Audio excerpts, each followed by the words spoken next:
So you want to travel to space. The view alone is worth the trip, but be careful what you wish for.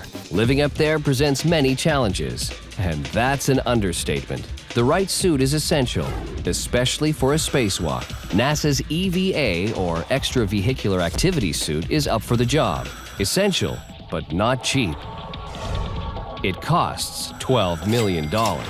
Well worth it. Without its pressurized comfort, you wouldn't last long. In the harsh vacuum of space, lack of oxygen in the blood causes death within 2 minutes.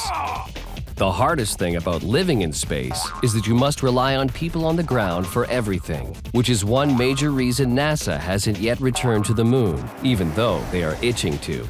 The expense of carrying essentials is a major hurdle. Shuttling just a kilogram of water to space costs about $5,000. So instead of flying it in, the space agency is developing a machine that will recycle astronauts' urine and even exhaled breath and turn it into drinking water. The device will purify these fluids using chemical membrane osmosis. By this process alone, all 7 astronauts on any given mission will have all their daily water needs covered. They'll need all that water to wash down the spicy food. One of the mysterious impacts of zero gravity on the body is that it blunts the palate. Food tastes flat and bland, so astronauts pile on the seasonings. Members of the Space Shuttle STS-46 mission in 1992 revealed that small packs of hot sauce became a medium for barter. If you were up for latrine duty, hot sauce could get you out of it. Salt and pepper is available, but only in liquid form.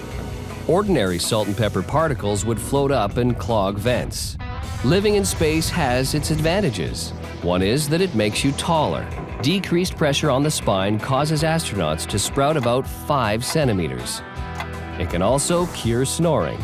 A 2001 study says snoring stops once you're up there.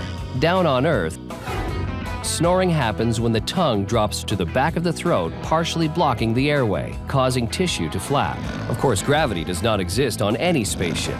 Yet, no gravity, no tongue blockage, and no snoring.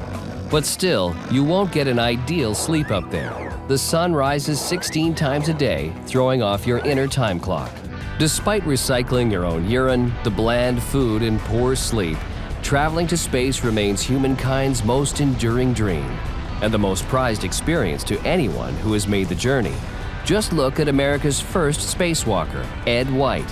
He described being ordered back inside his Gemini craft after a daring extravehicular walk as the saddest moment of his life.